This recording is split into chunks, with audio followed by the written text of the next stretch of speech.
nous, on s'intéresse à l'étude de cette analyse par la méthode globale parce qu'elle permet de traiter le problème en une seule étape et de prendre en considération les non-linéarités du sol et de la structure. La conception du quai. Donc, les quais sur pieux sont très peu instrumentés. Le choix du cas d'étude s'est porté sur une configuration très utilisée dans le monde, prise des travaux en centrifugeuse de Makula 2003 et de Bolland en 2001. Voici la section transversale du modèle physique.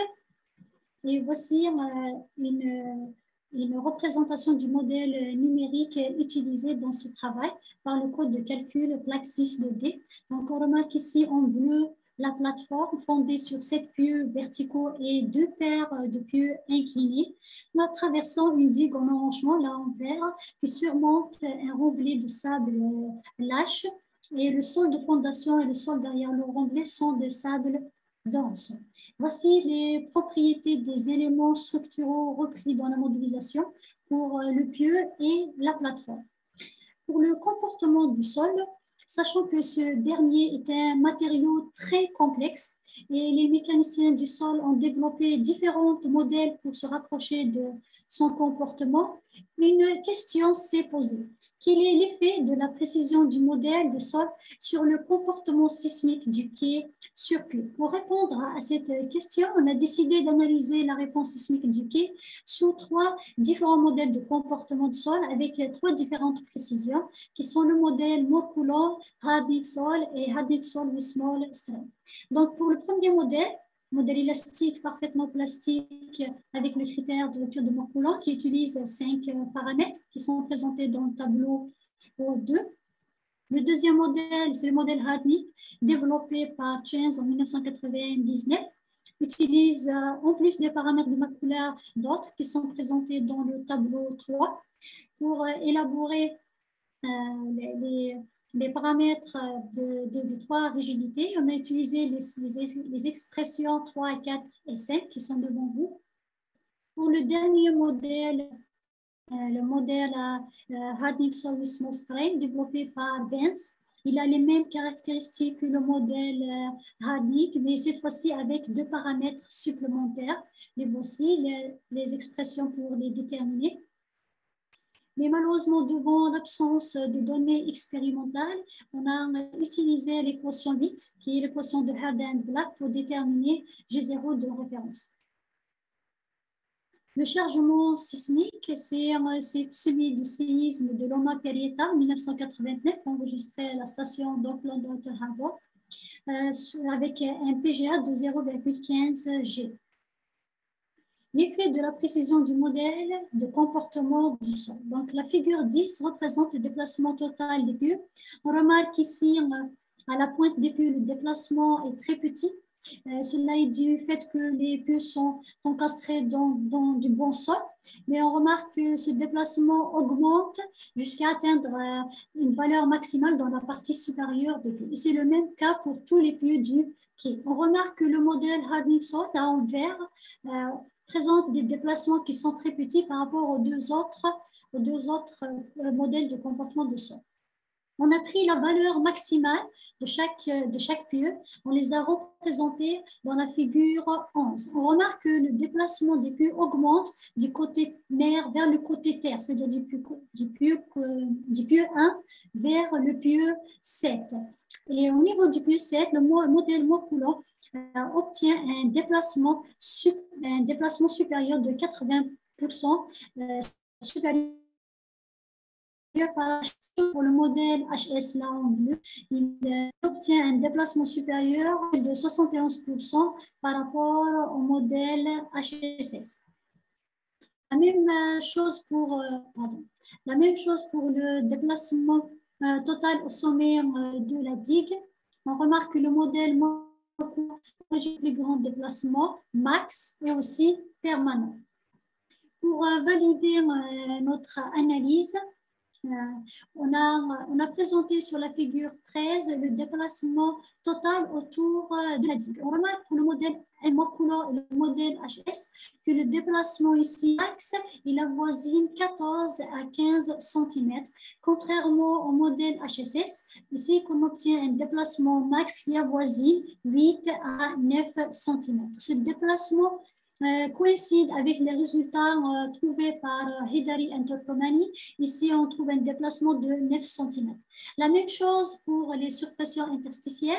À la pointe des pieux, on trouve environ 0,2 mégapascal, qui est la même chose avec ce qu'a trouvé Hidari et Turkomani ici, qui est de à peu près 2 méga, 0,2.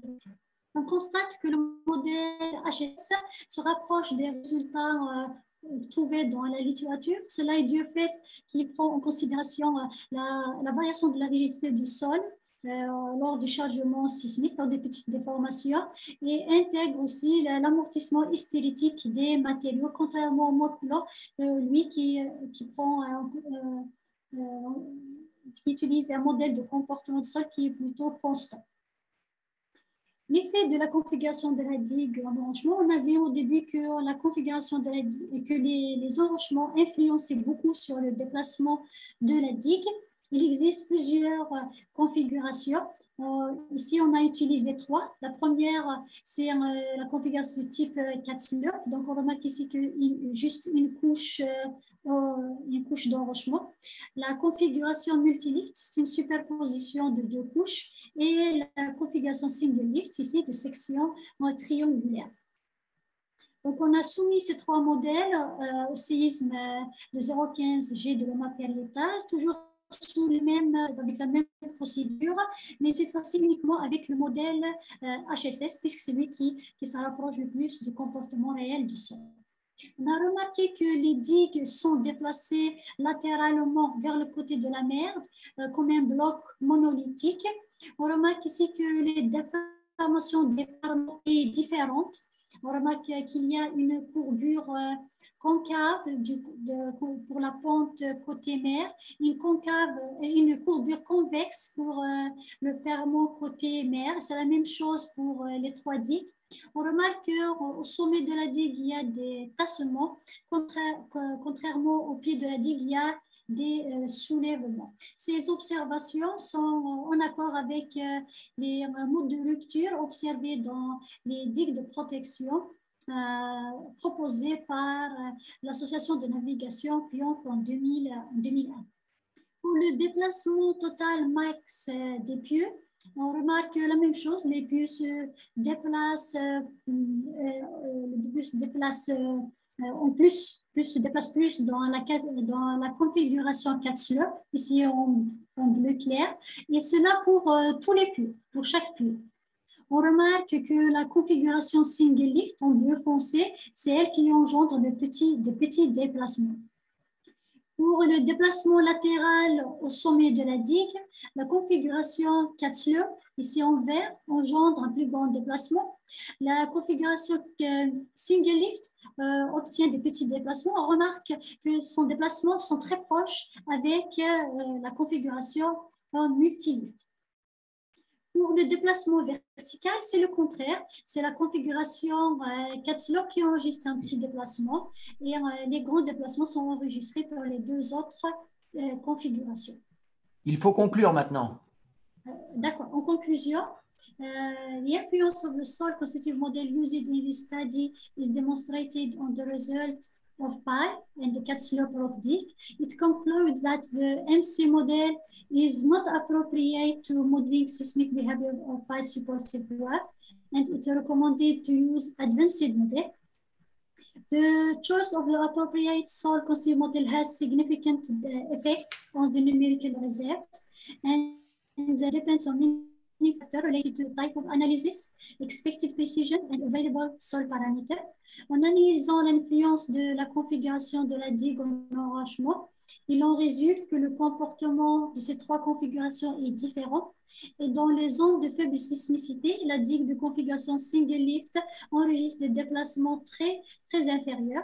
Il en résulte aussi que la configuration multilift possède des déplacements qui sont très proches à ceux de la configuration single lift. Par conséquent, dans un projet de quai sur queue en eau profonde, où la digue de configuration single lift serait non économique, on recommandera d'utiliser la digue de configuration multilift.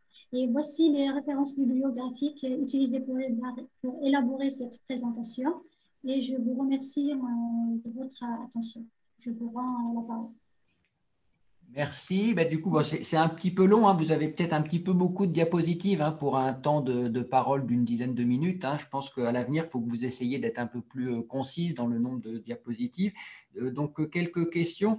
Moi, je me suis interrogé sur la modélisation. Vous faites des modèles 2D d'un problème qui, intrinsèquement, on va dire, est 3D, puisque les fondations que vous avez voilà, ne sont pas infinies. Donc, comment vous justifiez la modélisation 2D d'un problème 3D? Qu'est-ce que vous avez fait pour vous assurer que c'était satisfaisant? Donc, on a utilisé la modélisation 2D avec, avec des déformations plates, c'est-à-dire qu'on a pris la rangée de queue sera modélisée par un mur continu, d'accord, par mètre de longueur. D'accord, mais qu'est-ce que vous donnez comme propriété enfin, à votre mur, finalement, à vos fondations infiniment longues, pour que leur comportement sur ce modèle 2D soit équivalent à celui que vous aimeriez avoir si vous aviez fait un calcul 3D? Donc, par exemple, la rigidité normale du mur, on prend la rigidité normale du pieu, on multiplie fois le nombre de pieux par rangée divisé sur l'espacement. D'accord. Moi, j'avais une autre question. Donc, vous êtes dans une logique de comparaison de modèles et vous montrez que vos modèles n'aboutissent pas au même résultat. Alors, si on veut voir l'influence de ces modèles, il faut que ces modèles représentent le plus possible le même terrain. Alors, forcément, les modèles sont différents, mais il faut quand même qu'il y ait des paramètres de calage pour être capable de dire que ces modèles, au regard de ces paramètres de calage, sont équivalents. En tout cas, les propriétés qu'on donne permettent d'avoir des terrains équivalents au regard de paramètres de calage. Et donc, qu'est-ce que vous avez fait? Quels sont les paramètres de calage que vous avez utilisés pour espérer que vos modèles, donc vos propriétés mécaniques, représentent les mêmes terrains? On a utilisé des essais sur sol test présents dans le modèle, présents dans le code de calcul Praxis 2D.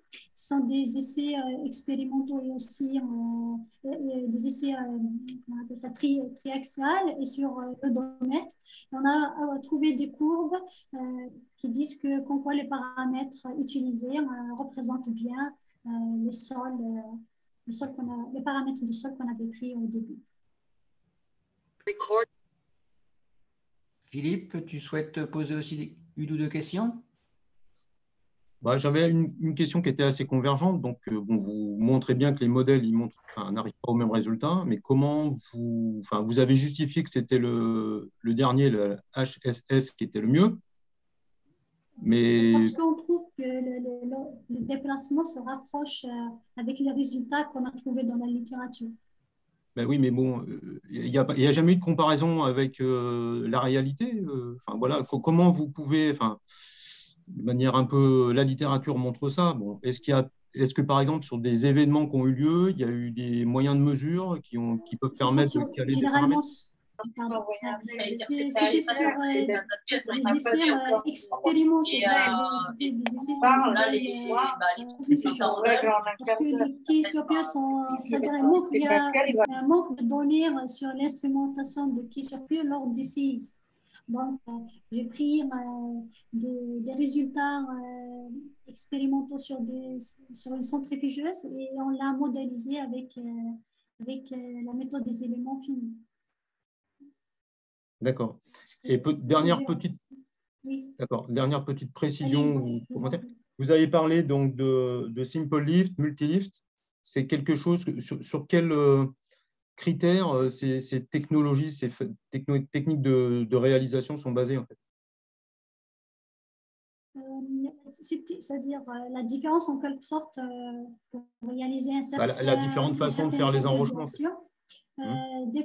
C'est ça, oui. Par exemple, je l'ai dit en conclusion, par exemple, lorsqu'on eau profonde, par exemple, on ne peut pas utiliser la configuration single use parce qu'elle revient cher. Il y a beaucoup de matériaux. Donc, on va réduire en quelque sorte le volume, la quantité des matériaux en faisant deux digues qui consomment moins de matériaux et prend moins d'espace sur le bassin. Voilà. Très bien. Merci. Merci, je vous en prie. Au revoir. Merci pour votre présentation. Je vous en prie. C'est bon? Oui, donc on va passer à la présentation suivante. Juste un petit point pour savoir si Soufiane est parmi nous. S'il est parmi nous, il prend la parole, il dit qu'il est là. Parce que c'est bon, il ne passe pas tout de suite, mais donc pour l'instant, pas de Soufiane. Et est-ce que Ibichola Santos est parmi nous également? Oui, bonjour, je suis là. Bon, parfait. Donc, OK. Eh bien, écoutez, préparez-vous, vous ne passerez pas tout de suite, mais bienvenue. Donc, Rimos, c'est à vous. Prenez la main. D'accord. Voilà. Dès que vous avez l'écran, voilà, mettez… Donc là, c'est bon, on voit l'écran. Ok, voilà, c'est bon, parfait. vous pouvez y aller. Donc, bonjour à tous, je suis Rim Chehad, je suis doctorante en 3e année à l'Institut Pascal de Clermont-Ferrand sous la direction de Pierre Brel et Bastien Chevalier. Et on travaille en collaboration avec Itasca et le labo LMV de Clermont-Ferrand. Donc, je travaille sur la modélisation numérique des coulées de débris et leur impact sur les obstacles. I want to start with a background. As a result of global warming, we have mudslide, flash floods, LAR are increasingly frequent in our latitude and expose the urbanized area on a significant risk. LAR, as well as the non-volcanic debris flow, present a great danger and are difficult to control. And therefore, they can cause many victims all around the world. For this reason, our case study is Arequipa in Peru. This city is located at 17 kilometers of the summit of El Misti volcano. Arequipa is exposed to many natural hazards linked to the high precipitation and the volcanic ash deposit. And the city includes a lot of population, a poor population, and the structure are made with a very bad quality. And then we have a very high risk for the safety of the population in Arequipa. And therefore, it's necessary to assess and map the risks through the vulnerability quantification. To start with the meaning of LAR, LAR is a mixture with water and sediment originating from volcanoes. And its term includes two terms of the flow, debris flow and the hyperconcentrated flows. And the difference between these two types of flow is the solid concentration and the apparent density. To evaluate the vulnerability of the structures exposed, our general approach is based on 3 steps. The first step is to modeling the LAR. The second step is to modeling this interaction between LAR and structures. And finally, the third step, we can evaluate or assess this vulnerability of the structures exposed. Maintenant, je vais vous présenter notre méthode numérique. Donc, notre objectif principal, c'est de mesurer la pression d'impact exercée par des écoulements sur les obstacles. Dans la littérature, on pourra trouver des modèles expérimentaux, donc in situ, à des différentes échelles, à échelle réduite dans un laboratoire, donc ils présentent des échantillons avec un canal, des capteurs qui mesurent la pression d'impact. D'autre part, on pourra aussi présenter ou trouver des modèles numériques qui sont basés sur des différentes approches qui, par exemple, peuvent simuler des écoulements sur des différentes centaines de kilomètres de trajet d'écoulement en calculant leur vitesse, leur densité et aussi cette pression d'impact. Donc, nous, on va se focaliser sur les modèles numériques Et donc, la littérature nous propose 3 options. La première approche, c'est on a une approche basée juste sur un calcul DEM, la méthode des éléments distincts. Et donc, on pourra juste simuler un écoulement granulaire sec sans tenir vraiment compte de la partie fluide. La deuxième approche, donc on pourra nous proposer aussi une approche fluide granulaire qui simule le mélange, les 2 phases. Mais par conséquent, si on prend l'exemple d'un couplage complet LBM-DEM de celui de Leonardi 2016, on aura un coût de calcul très élevé qui peut arriver à plusieurs semaines de temps de calcul. Et on aura aussi une troisième approche, donc c'est une approche purement fluide qui peut simuler cet couplage ou cette interaction fluide-structure, mais par contre, on ne prend pas l'effet des blocs. Donc, notre modèle numérique proposé, il se situe entre tous ces modèles et donc notre modèle proposé sera comme une solution intermédiaire. Alors, quel est le but de ce modèle numérique proposé? Notre modèle numérique, il présente un modèle à 2 phases, donc il est intermédiaire entre un purement granulaire et purement fluide. Ce modèle, il sera capable d'estimer l'impact de la coulée de débris, donc surtout la partie solide, surtout en particulier en présentant la contribution de l'effet des blocs. On a choisi aussi de travailler à l'échelle locale de la structure. Donc, nous, on ne s'intéresse pas à modéliser la trajectoire de tout l'écoulement sur des différentes centaines de kilomètres de trajet. On a aussi un avantage en temps de calcul et en complexité. On aura un temps de calcul pour simuler 12 secondes d'écoulement réel de 8 heures environ. Et aussi, ça nous permet, dans le modèle numérique, de varier des paramètres de structure et les paramètres des écoulements facilement pour montrer aussi leur influence sur l'impact. Comment modéliser le problème? Donc, l'écoulement, il présente 2 phases. La première phase, c'est la phase fluide. Et cette partie, elle présente, dans notre cas, un mélange des particules fines et de l'eau.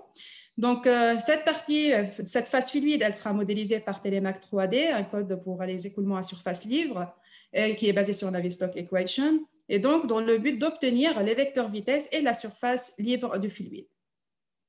De plus, la phase solide, elle se représente, dans notre cas, c'est des blocs, et donc elle sera modélisée par la méthode DEM avec le code ou le logiciel PFC 3D, et elle sera distribuée entre un diamètre minimal et un diamètre maximal fixé dans notre modèle numérique.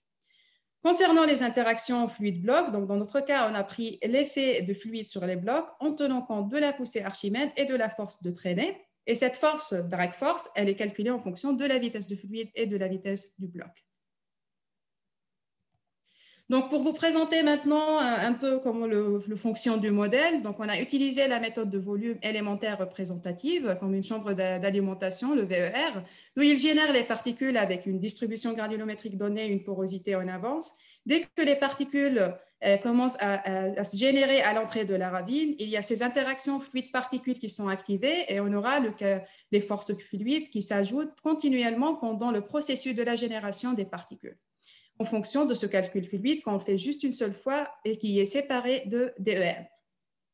Pour montrer un peu la calibration, donc les paramètres de modèle DEM, on a classé dans ce tableau-là donc les paramètres du modèle par ordre d'importance. Ça veut dire, donc on a calé le paramètre l'un après l'autre pour montrer l'influence de chaque paramètre sur les caractéristiques d'écoulement. Et suite à cette méthode qu'on a pris en compte, on a pu à la fin simuler une coulée de débris dont les caractéristiques sont présentées dans ce tableau. Et donc, ce qui représente une coulée de débris, on va l'utiliser pour la suite des simulations et qui est évaluée en se basant aussi sur la bibliographie et on pourra dire aussi que c'est un exemple évalué à Arequipa. Donc, pour vous montrer maintenant quelques résultats, la première simulation de cas de référence, elle représente une hauteur de 1,5 m, une vitesse de 3 mètres par seconde, et on a fait varier sur plusieurs simulations la hauteur entre 1,5 et 4 mètres et la vitesse d'écoulement entre 3 et 6 mètres par seconde pour montrer à la fin l'influence de la hauteur et de la vitesse sur la pression d'impact de l'écoulement, de coulée de débris, en fonction de la hauteur du pilier. C'est un pilier situé au milieu du canal, à 15 mètres de l'entrée de la ravine. Donc, voilà, pour commencer avec l'influence de la hauteur H. Voici une graphique montrant l'influence montrant la distribution de ce coefficient dynamique P sur AV carré. Donc, la pression normalisée en fonction de la densité d'écoulement et de la vitesse d'écoulement en fonction de la hauteur normalisée du pilier sur la hauteur d'écoulement. Donc, on remarque qu'avec une hauteur qui augmente, on a une pression d'impact des blocs qui est exercée sur les piliers qui est plus forte. On remarque aussi que ce coefficient P sur OV carré augmente quand on aura un nombre de fraudes qui diminue par rapport à chaque cas. Et aussi, ce graphique, il nous donne une idée sur la hauteur d'accumulation des blocs en amont du pilier pour un rapport Z sur H mu supérieur à 1. Donc, on a fait la même chose en tenant compte maintenant de la variation de la vitesse d'écoulement avec une hauteur d'écoulement fixée égale à 1,5 m pour tous les 3 cas. Donc, voilà aussi, on remarque que ce coefficient P sur OV carré, il augmente avec un nombre de fraudes qui diminue, donc comme précédemment. On a aussi un impact, une pression d'impact sur le pilier plus grand avec une vitesse d'écoulement plus élevée. Et aussi, ça nous donne une idée sur la hauteur d'accumulation pour chaque cas en amont du pilier.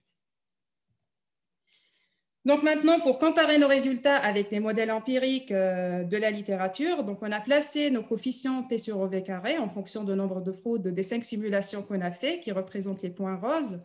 Et on a pu obtenir cette corrélation négative en fonction du nombre de fraudes. Et ces barres d'erreur en gris là, ça représente l'écart type calculé entre 9 et 12 secondes de la pression maximale dans notre modèle numérique. Donc, on a pu obtenir ces résultats qui sont conformes avec la bibliographie. Et si vous voulez plus de détails, on a publié ces résultats dans un journal international BOEG récemment. To conclude, we make a model able to reproduce the desired macro characteristic like the flow height, the flow velocity, the density, etc. We made also a simplified method to simulate the fluid phase calculation to obtain the velocity vectors and also the fluid height. We calculated the pressure induced by the blocks on the structures, and these results were compared with the existing analytical models. For the outlooks, once the flow is calibrated, now we can study the effect of the other parameters, like, for example, the particle shape, the obstacle orientation. For example, for the particle shape, we can use the polyhedra particles instead of sphere. And finally, we can quantify the vulnerability of the structures. Function, the pressure or the impact pressure can be calculated for each case. Thank you for your attention. Merci, vous avez parfaitement respecté le temps. Moi, j'ai deux questions. La première, je crois que c'est sur la diapo 5. Vous avez expliqué donc on va dire les défauts des modélisations ou des approches de modélisation existantes. Ouais. Voilà. Et après, vous présentez la vôtre. En fait, je ne suis pas sûr d'avoir bien compris la différence.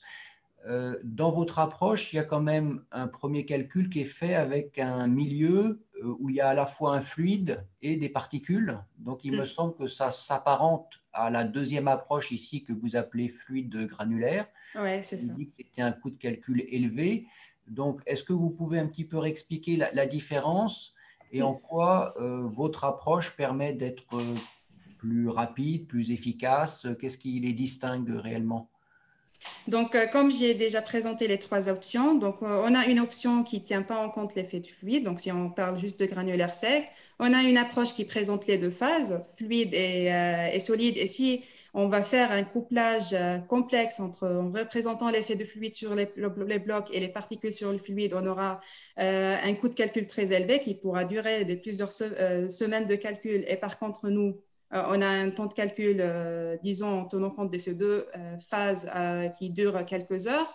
On a aussi une troisième approche qui ne prend pas en compte l'effet de bloc. Et c'est ça aussi, c'est un point positif dans notre modèle proposé, puisque en fait, notre objectif, c'est d'étudier l'effet de la taille de bloc sur la pression d'impact, qui est un paramètre rarement étudié dans la littérature, puisque nous, comme premier argument qui diffère les modèles numériques existants dans la littérature, c'est les blocs. Donc, toujours, on a des particules fines, disons, mais en parlant de distribution entre 10 cm, 40 cm, et avec une variation possible aussi de diamètre maximal dans notre modèle, ça pourrait nous donner une idée sur cette pression d'impact des blocs.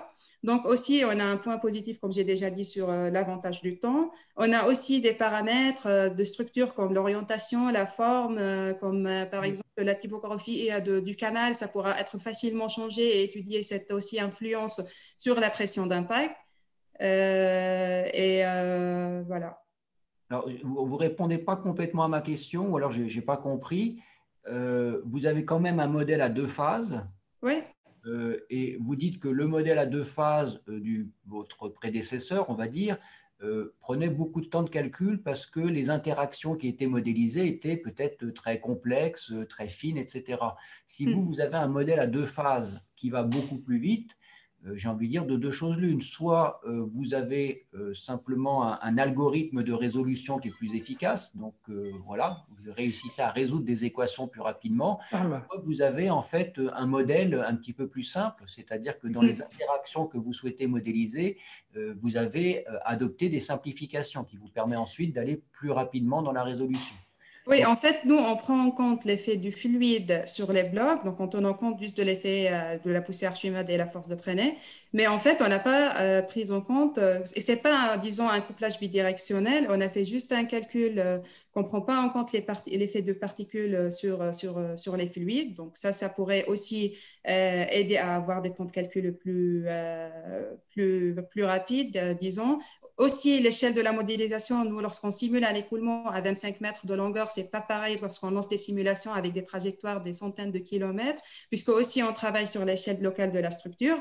Donc, nous ne voulons pas reproduire la complexité, disons, des mécanismes d'écoulement sur des longueurs de distance de plusieurs kilomètres. Donc, c'est pour cela, en fait, on a pris des hypothèses, disons, sur les interactions peut-être, qui aident aussi à avoir ce modèle. Par contre, on aura une quantification de la pression d'impact calculée en fonction de ces paramètres macro connus de l'écoulement, en plus de la taille de bloc, et en plus qui confirme nos résultats avec toutes ces hypothèses. Les modèles empiriques qui sont bien validés, disons. Merci Philippe, parce que le temps passe. Oui, alors moi, quelques petits points de précision et de questions. Ouais. Bon, vous parlez de l'art. Est-ce que vous avez regardé un peu ce qui se fait du côté des avalanches et des laves torrentielles? Vous n'en avez pas fait référence dans votre présentation. Est-ce que ces modèles ont des moyens de se corréler les uns avec les autres? Ensuite, une autre question, c'est le pieu vertical, là, le pilier. Le pilier, Ouais. comment il est modélisé et avec quel élément? Est-ce que vous avez pris des éléments d'interface et comment vous obtenez ça? Et puis, troisième question, dans ces systèmes d'écoulement, on parle souvent d'énergie, en fait. Et où passe l'énergie et comment je la dissipe? Parce que ce qui m'intéresse, moi, c'est de dissiper l'énergie. Pour la première question, donc moi je me suis intéressée dans les études bibliographiques sur les coulées de débris en général. Donc puisqu'on a l'art, ça veut dire des coulées de débris mais d'origine volcanique. Donc on a pris coulées de débris généraux. Donc lave torrentielle, ça veut dire coulées de débris, je pense. Donc surtout on a pris les écoulements donc qui ont ces paramètres de concentration de solide, de densité entre 1800 et 2300 kg par mètre cube, une concentration en sédimentaire plus forte que les autres puisqu'on s'intéresse aussi au bloc. Pour le pilier, donc, en fait, il est modélisé par FLAC 3D. C'est un milieu continu comme logiciel. Donc, on présente un maillage des briques. Voilà, on applique un loi de contact de Morcolland ayant des modules de Young, ses caractéristiques, modules de Poisson, densité, etc., qui, par exemple, représentent un pilier avec un matériau de construction de béton armé. La troisième question, c'était… C'est l'interaction entre du granulaire, quoi, du DEM et du FLAC. Alors. Et vous avez pris quoi comme interface? Est-ce qu'il y a des éléments d'interface? Comment vous modélisez le contact continu et discontinu? Non, en fait, c'est des briques. Ce n'est pas vraiment une interface, c'est des zones, disons. C'est des zones ayant des caractéristiques de loi de Morcolland. Et créer cette interaction entre PFC et FLAC. Quoi. PFC et FLAC, d'accord. Et puis, dernière petite question. Dans votre modèle et dans l'analyse et le traitement que vous pouvez en faire numériquement, comment j'accède à l'énergie? L'énergie de dissipation de particules. L'énergie, c'est-à-dire que bon, au départ, j'ai des cailloux du fluide qui part et puis il descend, donc il augmente en vitesse. À un moment, là, il y a des interactions avec un obstacle. Évidemment, nous, on n'a pas mesuré l'énergie, mais en fait, je pense qu'elle dépend de la masse et de la vitesse des particules. Donc, on pourra calculer aussi cet 1V carré, par exemple, l'énergie cinétique. D'accord. Bon, moi, je pense que c'est un point peut-être important qu'il faudrait peut-être mettre dans les perspectives. Et puis après, bon, un point très intéressant, mais c'est dans les perspectives, c'est jouer peut-être sur la forme du pilier, sur comment… j'ai vu qu'à la fin, vous l'aviez fait plus ou moins rectangulaire, mis l'angle en avant. Ouais. Bon, voilà, donc ça, je pense qu'en mettre deux, ça peut être intéressant.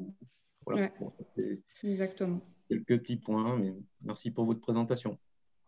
De rien, merci. Merci. Et donc, ça va être au tour de Michael Leverne.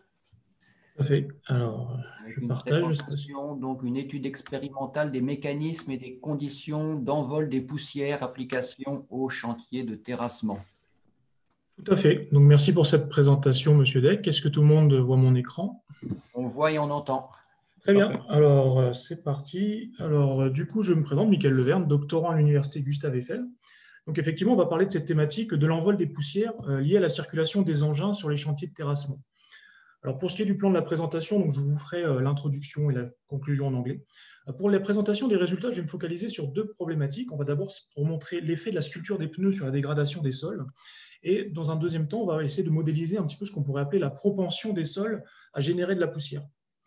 Alors, first of all, an overview of the topic of dust emission on earth-moving sites. So, according to the National Inventory of Pollutants and Greenhouse Gases, construction sites are the second most important sector for dust emission in France, the first being agriculture. Earthworks are the most dusty part of a construction site because they involve the use of heavy machinery on bare soil, for example, for excavating, bulldozing, truck loading, but the largest amount of dust are induced by the circulation of trucks on earth-moving runways. So this is the subject of my thesis work. It is important to study dust and to reduce dust emission because they generate a large number of annoyances. They lead to health hazards and environmental problems. On earth-moving sites, the main problem is related to the reduction of visibility induced by the suspended particles. This is dangerous when there are trucks on the unpaved roads, as it can lead to traffic accidents. So generally, visibility impairment is a visual criterion that triggers the need to spread water on the runways. Indeed, in the world, soil watering is the main way to limit dust emissions. It is a resource-intensive solution, especially on construction sites. Water is an essential resource. It is therefore important to use it in an optimal way. Earth-moving professionals in France are aware of this problem as they want to halve the amount of water used on construction sites. This was estimated at about 12 liters of water per cubic meter of earth moving in 2010, and the objective is to use less than 6 liters per cubic meter. It appears that dust emission and water use are important topics. It is therefore important to be able to quantify dust emissions. The most used model in the world is the one developed by the United States Environmental Protection Agency. It is used to quantify emission from construction sites in France. It gives an estimate of the emission of particles smaller than 10 micrometers according to the silt content of the road and the weight of the trucks. But there are many limitations, in particular a poor description of the soil. This model does not take into account the evolutionary mechanism of emission as the soil degrades, and there is significant differences when comparing this model with experimental results. On a donc vu un certain nombre de verrous scientifiques que je vais résumer et je vais vous présenter donc les objectifs de mon étude. Donc actuellement, l'arrosage des sols sur les sentiers se réalise sur les chantiers de terrassement est un processus relativement arbitraire. Et on estime qu'une meilleure connaissance des mécanismes qui régissent l'envol des poussières lorsque les camions sont en circulation permettrait, en appliquant donc la méthode scientifique, de permettre une optimisation du processus d'arrosage. On se propose donc dans cette étude d'utiliser une approche couplée mécanique des sols, mécanique des fluides pour étudier ce phénomène, suivant 3 étapes. Tout d'abord, on veut étudier l'apparition des poussières en surface du sol, donc vraiment la dégradation du sol par les pneus des camions. Dans un second temps, l'envol de ces poussières. Et dans un troisième temps, la dispersion de ces poussières. Lors de cette présentation, je vais vous présenter la première étape qui est la dégradation des sols.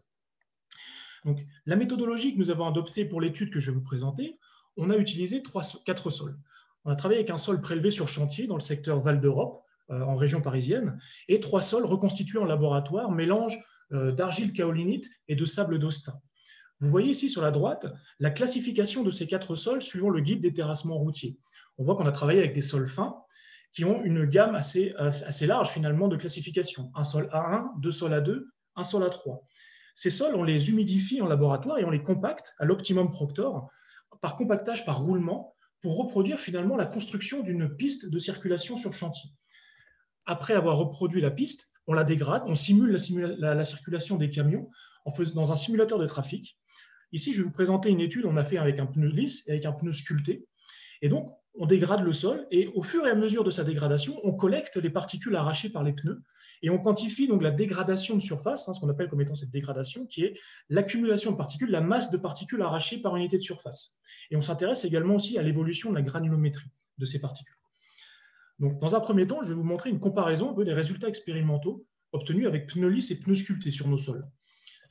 La figure que vous voyez ici montre l'évolution de la dégradation de nos différents sols en fonction du nombre de passages de pneus. Les courbes pleines sont pour les essais avec pneus sculptés et les courbes pointillées, c'est pour les essais avec pneus lisses. Les différentes couleurs, c'est pour les différents sols. Alors, qu'est-ce qu'on observe? Qu'il y a, d'une manière générale, plus de dégradation avec pneus sculptés, parce qu'il y a des contraintes de cisaillement plus importantes, à l'exception des premières dizaines de passages sur les sols sableux, c'est-à-dire notre sol S50 K50, le sol que vous voyez en jaune, et le sol S75 K25, qui sont les courbes que vous voyez en bleu, où pour les premières dizaines de passages du camion, enfin du pneu, on voit que la courbe pointillée est au-dessus de la courbe pleine. Parce que ça, c'est un effet du frottement avec le pneumatique. Il y a plus de frottement avec le pneu lisse qu'avec le pneu sculpté, et ces sols sableux sont très sensibles au frottement. Par contre, les sols cohésifs, notre sol 100% argileux et notre limon Val d'Europe, eux, se dégradent 10 à 100 fois plus avec le pneu sculpté qu'avec le pneu lisse. C'est un effet finalement de ces sols qui ont une faible résistance au cisaillement. Ici, le sol idéal pour faire circuler des camions, c'est-à-dire qui ont des pneus sculptés, c'est le sol S50 K50. On voit, c'est celui qui a le moins de dégradation lors des passages des pneus. Donc, dans un second temps, on s'intéresse véritablement à nos résultats expérimentaux avec pneus sculptés, parce que c'est beaucoup plus réaliste, évidemment, pour la thématique des chantiers de terrassement. Ici, on a donc, à partir de nos données expérimentales, on a mis en place un modèle. Je ne vous détaille pas comment on l'a obtenu, je vous montre juste ici la comparaison entre les estimations de notre modèle et les données expérimentales. On voit que le modèle est une bonne représentation, finalement, de la dégradation de nos différents sols. Alors, on remarque tout de même des écarts entre le modèle et les données expérimentales pour l'un des essais de répétabilité avec le sol très sableux S75 K25, ce qui nous laisse entendre que finalement, ce modèle, il doit être utilisé avec un peu plus de prudence pour les sols à forte teneur en sable. Par contre, pour les autres sols, c'est une bonne représentation. On a donc modélisé la dégradation des sols, mais il s'agit également de s'intéresser à la taille des agrégats qui sont arrachés par le pneu, car seules les particules les plus fines, finalement, vont être susceptibles de s'envoler. On a mesuré la taille des agrégats par diffraction laser. Ici, on présente les résultats pour le sol S75 K25. On a mesuré la granulométrie du sol initial, c'est la courbe que vous voyez en bleu, et la granulométrie des agrégats de ce sol arrachés après 2000 passages, 10 000 passages et 20 000 passages de pneus. Et on remarque, qu'est-ce qu'on voit? C'est qu'il y a une évolution de la granulométrie à mesure que le nombre de passages de pneus augmente. En fait, c'est un phénomène d'effritement des agrégats. À cause du frottement avec le pneumatique, les agrégats s'effritent et il y a donc de plus en plus de particules fines générées. On modélise ce phénomène avec la fonction empirique que vous voyez en bas, delta. Alors, encore une fois, je ne vous détaille pas comment on l'a obtenu, mais juste je vous montre les courbes pointillées, c'est notre modèle par rapport à nos données expérimentales, finalement, plutôt une bonne représentation de ce qui se produit en simulateur de trafic.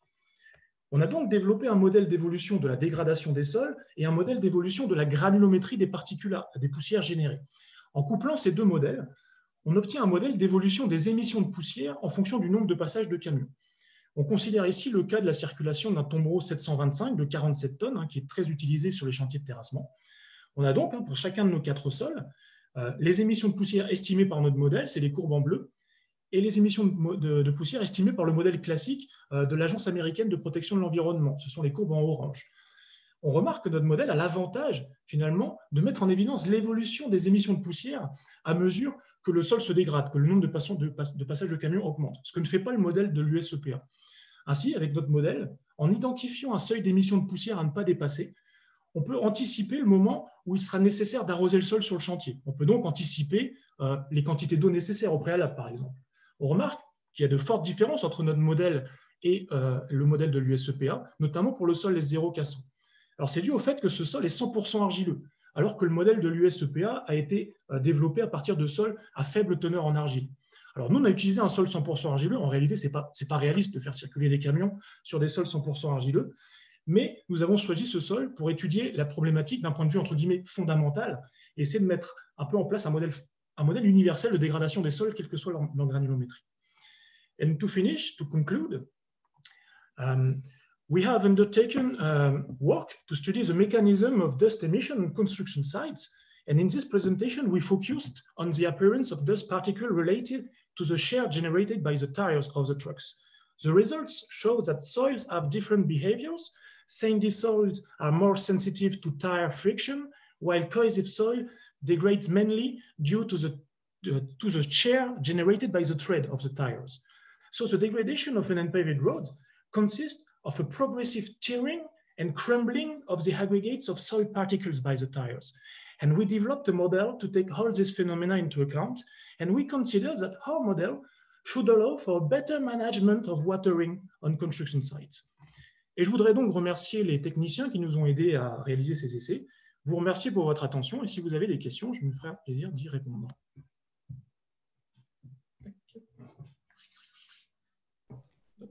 Merci. Philippe, est-ce que tu veux commencer ou pas spécialement? Sinon, je commence, comme j'ai commencé les deux premiers. Ben, écoute, je commence.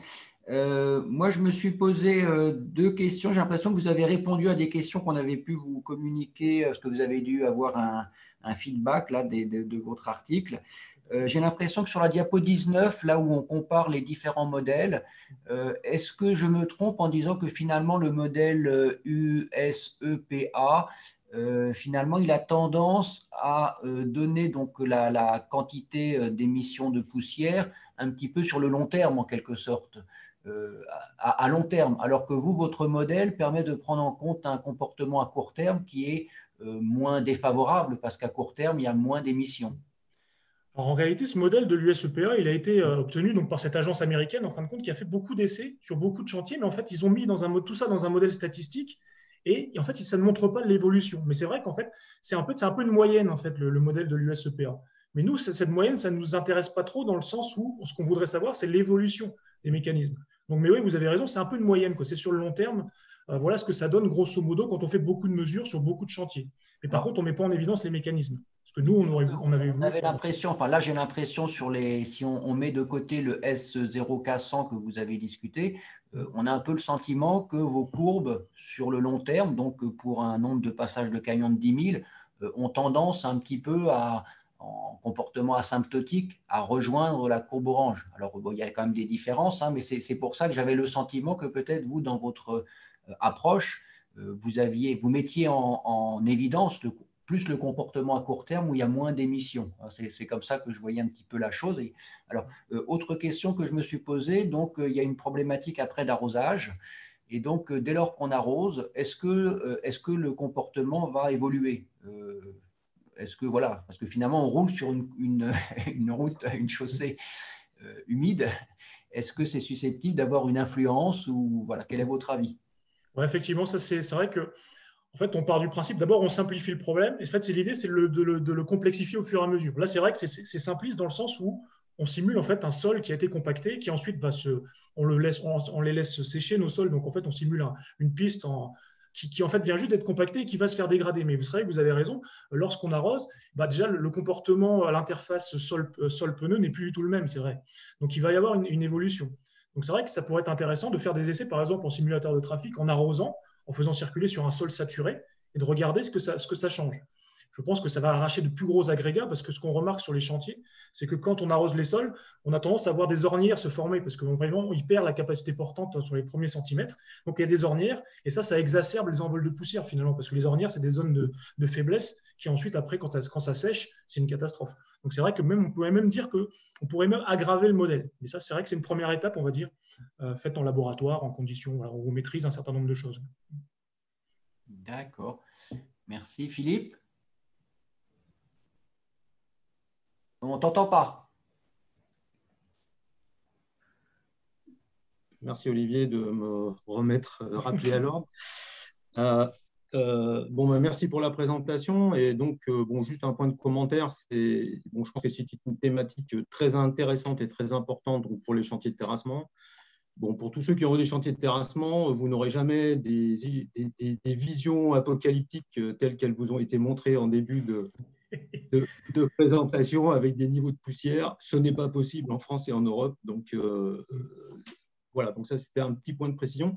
Après, je reprends la remarque d'Olivier, c'est que c'est vrai que les mécanismes en fait, qui sont identifiés, qui sont caractérisés, évoluent donc avec la teneur en eau, et donc la bonne gestion et je dirais les perspectives de ce travail pourraient être peut-être de mieux quantifier ou de mieux corréler, on va dire, la propriété du matériau avec la teneur en eau.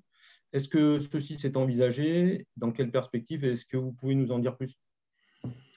Alors, disons que ce qui est envisagé, c'est de prendre en compte, en fin de compte, la durée de l'efficacité de l'arrosage, c'est-à-dire avec des modèles d'évaporation. C'est-à-dire l'arrosage, combien de temps est-ce qu'on considère qu'il est efficace sur un chantier?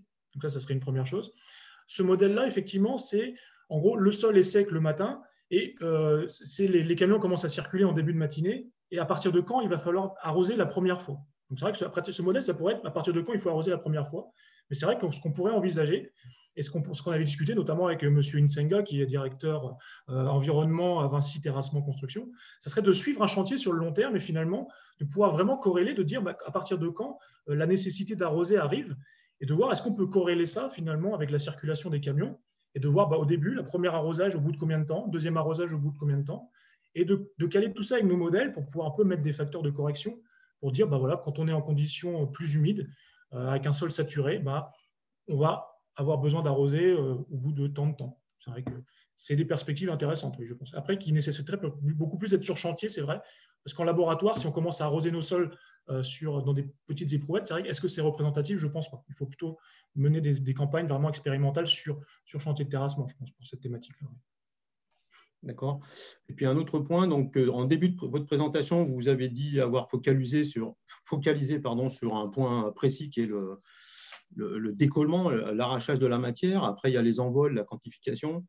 Est-ce que dans vos travaux, une fois que la particule s'est décrochée, s'envole, quels sont les objets d'étude? Comment on peut comparer? Et est-ce que, par exemple, des évolutions sur les carrosseries des véhicules peuvent être intéressantes?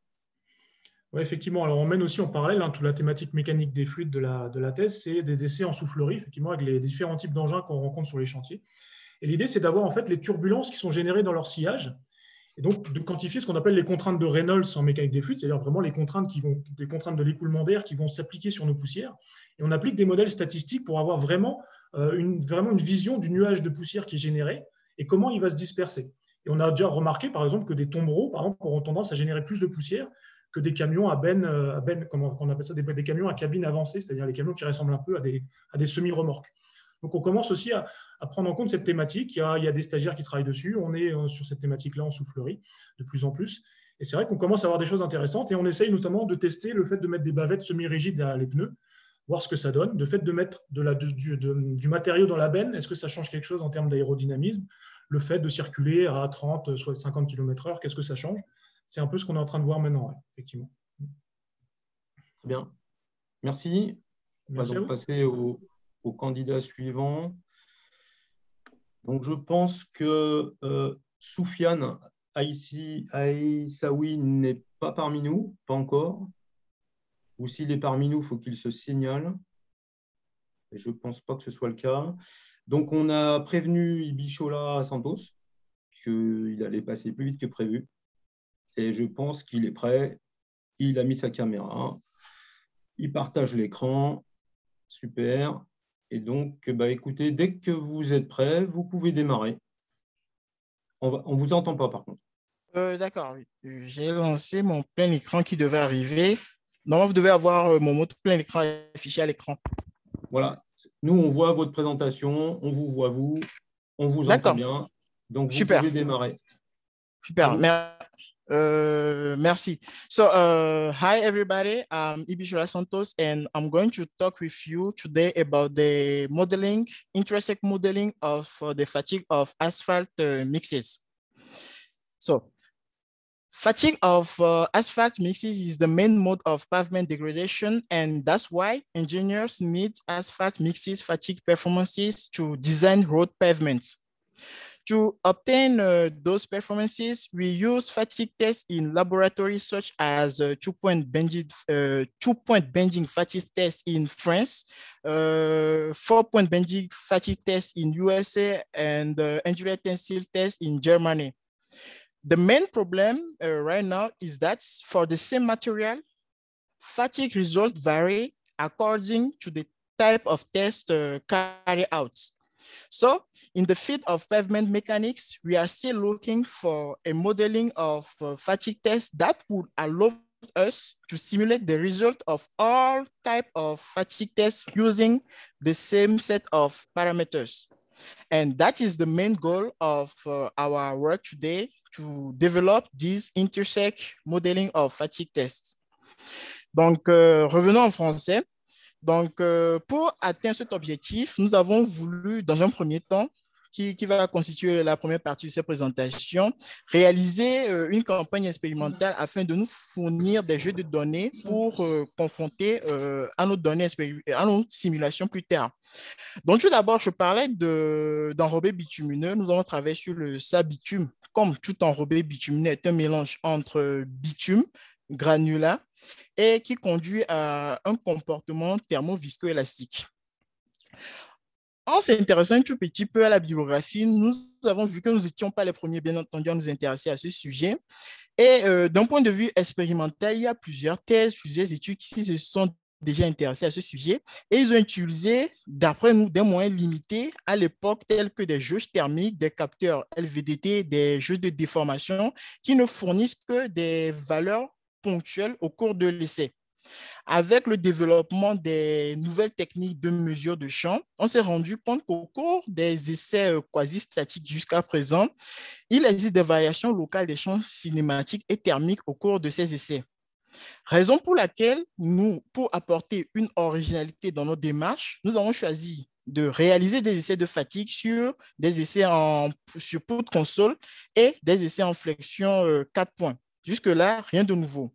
La nouveauté, c'est au cours de ces deux types d'essais, nous avons utilisé la technique de correction d'image pour mesurer l'évolution des champs cinématiques au cours de l'essai et la technique de thermographie infrarouge pour mesurer l'évolution des champs thermiques au cours de ces essais, qui va nous permettre de comprendre la phénoménologie des essais beaucoup mieux et également de nous fournir des jeux de données pour le calage des paramètres de la modélisation qui s'en suivra.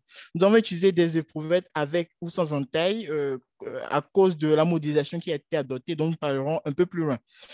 Donc, intéressons-nous à un exemple de dispositif expérimental de mesure de champ. Et ici, on s'intéresse à la flexion sur poutre console.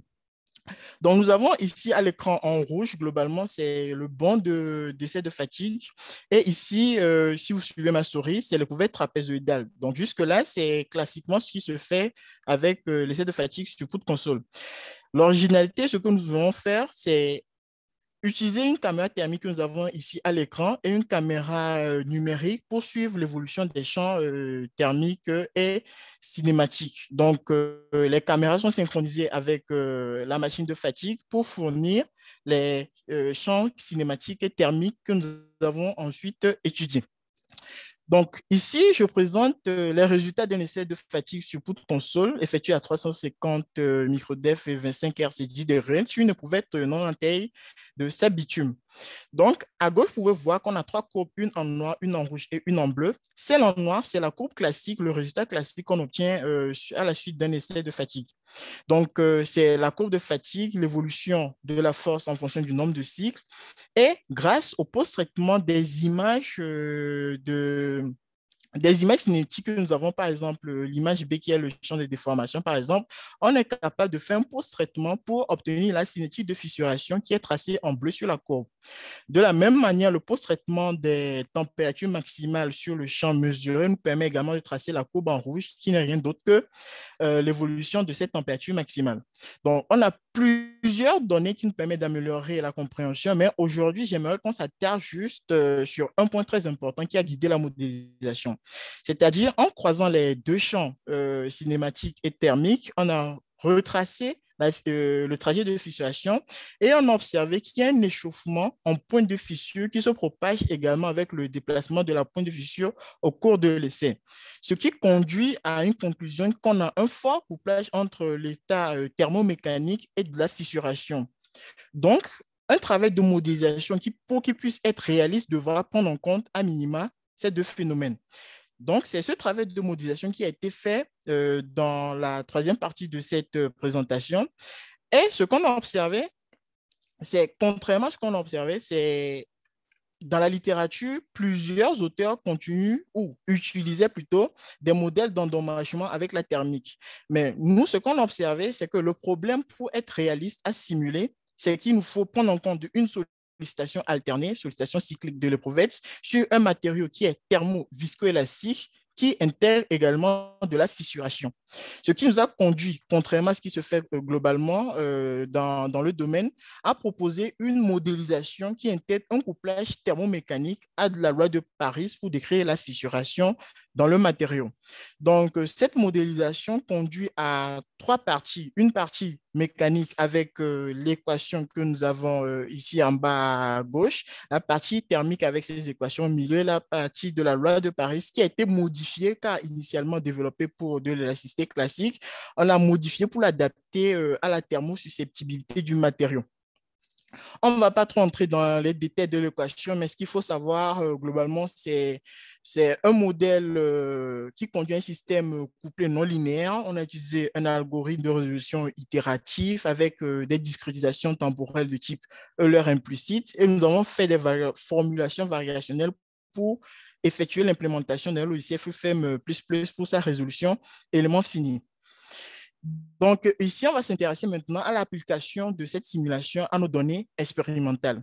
Donc, ce qu'il faut savoir, le but, c'est de pouvoir simuler différents types d'essais au moins de même jeu de paramètres. Donc, pour faire simple, ce qu'on a fait, c'est caler tous les paramètres sur, ici, on a à gauche, c'est l'essai de fatigue sur poutre console. Donc, on a calé tous nos paramètres thermiques, de fissuration et mécanique pour bien simuler l'essai de fatigue sur poutre console que nous avons à gauche. Et maintenant, le but, c'est de réutiliser ces mêmes paramètres sans rien modifier pour simuler l'essai de fatigue en flexion, faire de la prédiction des résultats de l'essai de fatigue en flexion 4 points.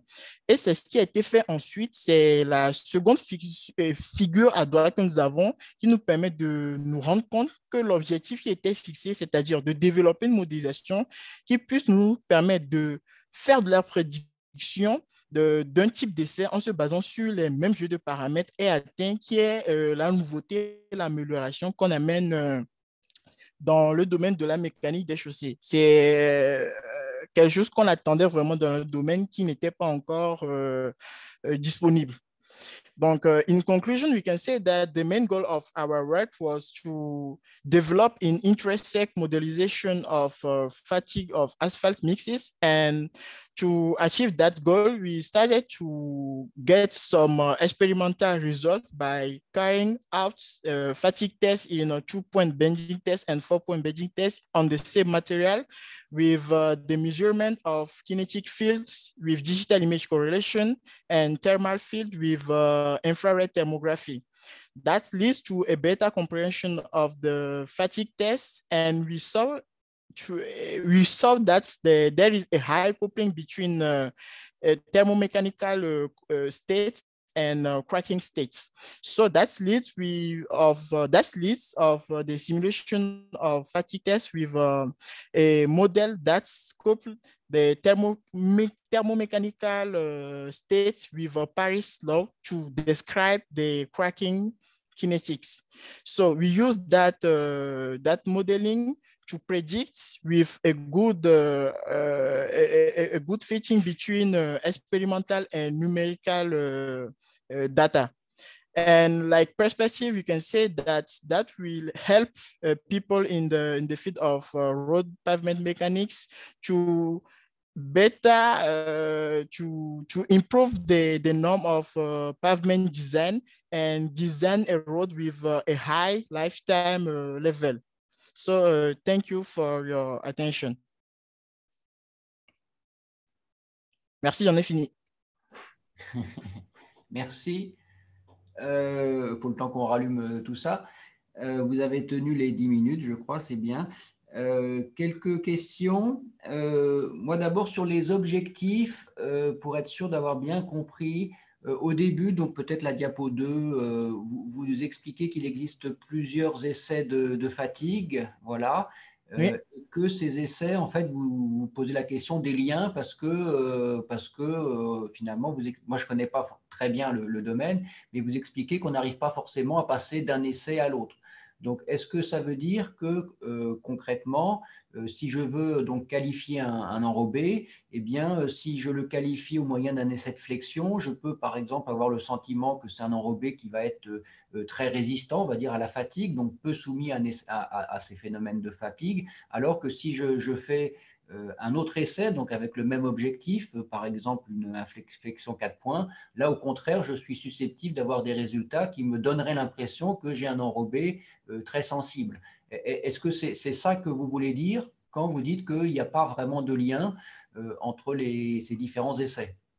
Oui, ça peut se comprendre comme ça, mais c'est un peu caricatural parce que tous ces essais donnent à peu près la même impression. Mais ce qu'il faut comprendre, c'est que ces essais fournissent des paramètres de fatigue qui rentrent dans le dimensionnement. C'est beaucoup plus ça.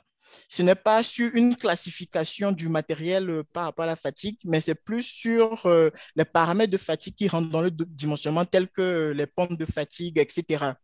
Mais ces résultats, par exemple, si on prend l'essai de module, quel qu'en soit le type d'essai effectué, on arrive au même module. Genre, on a le même module, telle température, telle fréquence, on a le même module. Mais en fatigue, on peut avoir on a différentes pentes, différentes durées de vie du matériau, alors que c'est le même matériau. Donc, l'idée, c'est se demander, est-ce qu'on ne pourrait pas avoir déjà un modèle qui nous permettrait de faire le passage des résultats sur le même petit jeu de paramètres de modélisation.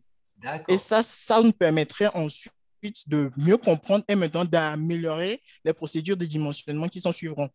J'ai compris. Ensuite, du coup, si on va vers vos résultats et vos modèles, donc vous dites qu'aujourd'hui, il n'existe pas de modèle. Personne n'a essayé de modéliser ces essais jusqu'à présent. Si, il y a beaucoup, il y en a beaucoup. Quelques références que nous avons sur la première ligne. C'est que ce qu'on a observé, c'est globalement, on utilise beaucoup de modèles d'endommagement, que ce soit diffus, non diffus, local, etc. Mais c'est parce qu'à l'époque, on n'avait pas assez de moyens de mesure assez fins pour vraiment faire de l'investigation, comprendre à coup sûr ce qui se passait. C'est la raison pour laquelle nous sommes partis sur des mesures de champ, déjà pour comprendre ce qui se fait et ensuite adapter la modélisation. Mais il y a également des modèles de fissuration, mais il n'y en a pas vraiment tant que ça dans le domaine de la fatigue. Alors, parce que du coup, enfin, je comprends qu'il existe. Donc, il y a des gens qui ont déjà essayé de faire des modélisations de ces essais.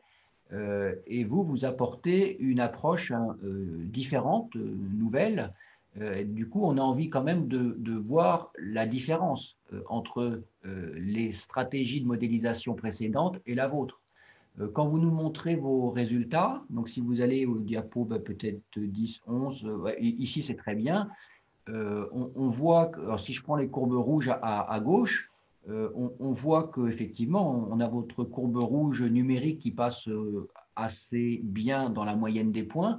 En même temps, les essais expérimentaux sont assez hétérogènes, hein. Il y a une grande variabilité des résultats. Donc là, on aimerait savoir, ben voilà, si je fais un modèle avec une autre stratégie de modélisation, est-ce que je vais avoir quelque chose de bien plus mauvais ou est-ce que finalement, je vais aussi avoir un résultat qui passe en gros parmi les points, hein? D'accord. Dans la mesure de grande dispersion, ça va être ensuite difficile peut-être de dire qu'un modèle est meilleur que l'autre parce que le fait est qu'il y a une grande dispersion. D'accord. Je vais apporter une réponse en deux parties. La première partie, c'est tout d'abord les modèles pour simuler juste un type d'essai. Les modèles d'endommagement, ils parviennent aisément avec de très bons résultats.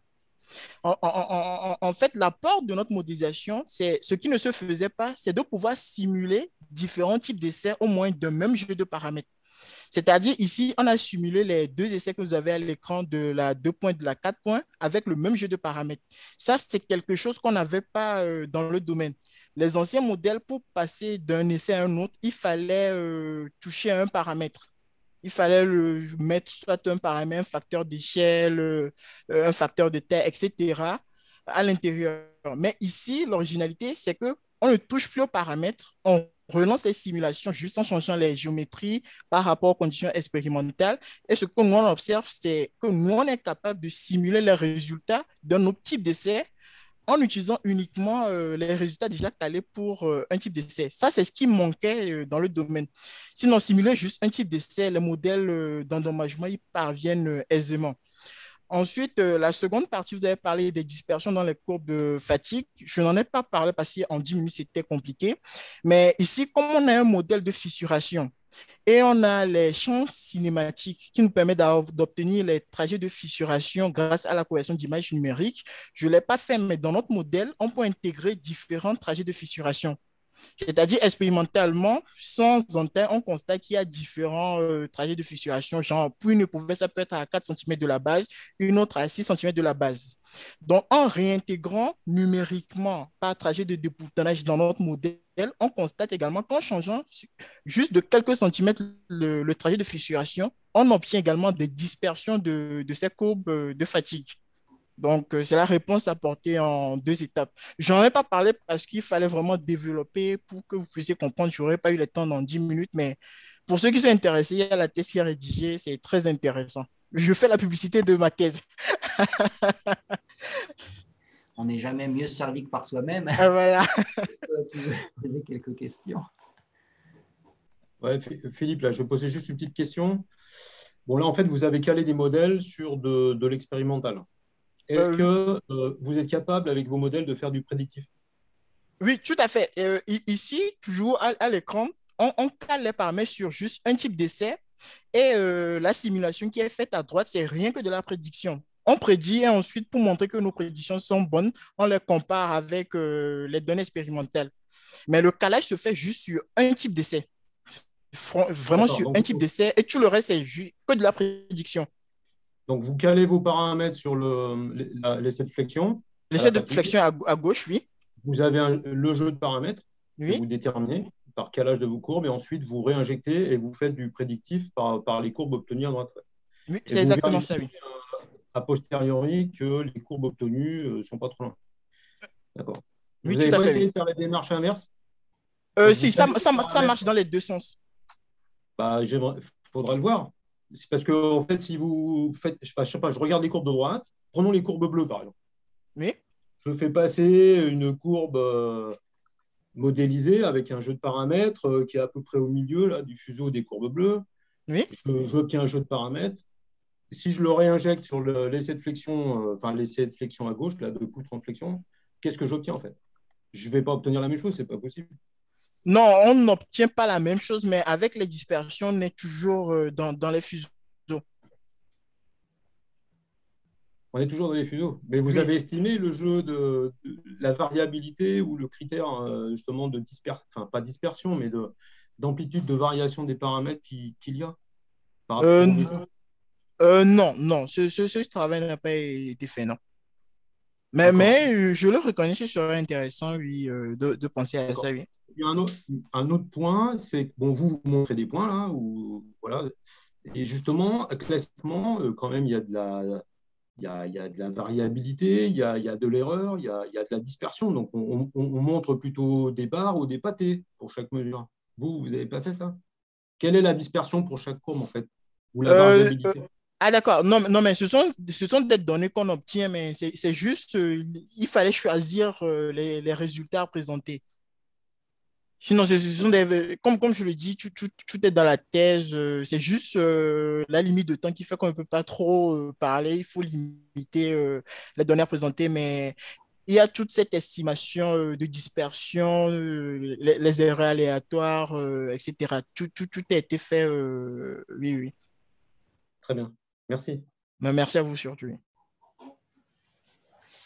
Merci. Bah, du coup, Bien, merci. on a fini sur notre session, puisque On va quand même redemander savoir si, comment il s'appelle? Monsieur Soufiane Essaoui.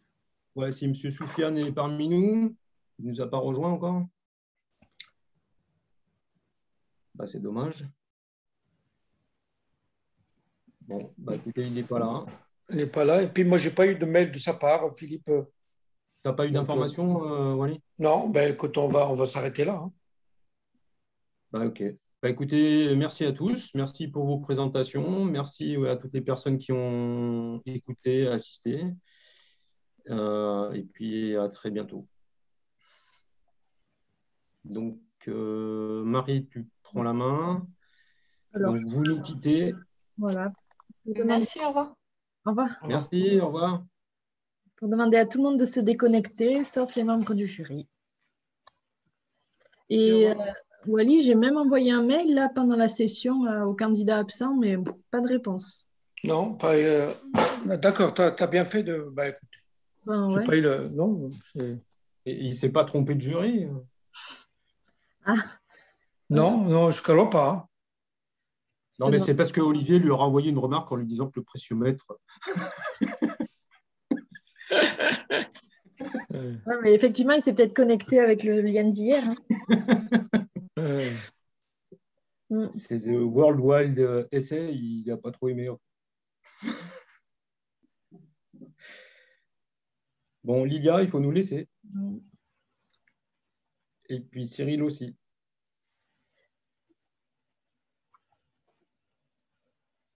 Et comment je fais s'ils ne s'en vont pas? Tu ne peux pas l'éjecter, toi, tu n'as pas la main? Ben, je crois. Je ne sais pas, je n'ai jamais fait. Je crois que si. Hein, je crois que tu peux enlever les gens, je crois. Moi, d'habitude, mes étudiants, je veux qu'ils viennent, je ne veux pas qu'ils partent. Alors, plus. Cyril, bah, je peux l'appeler Cyril sinon. Hein, non, mais c'est bon, je l'ai mis en Non, salle. mais ça y est, elle est partie. C'est bon. Il devait, voilà. Alors, cher collègue, ça saute aux yeux, le numéro 1, ou c'est compliqué? Allez. Bah, pour moi, il y en a deux où on peut discuter. D'accord, très bien. Et deux où on discutera moins. D'accord. D'accord. Bon, alors, comme vous avez pu le voir dans les slides, hein, moi, je ne suis pas trop… Enfin, il y en a un, je ne peux pas trop m'exprimer puisque nous, on est partenaires. Donc, n'y voyez pas de… Voilà. Donc, je ne sais pas, Olivier, quels sont les deux que tu as sortis du chapeau?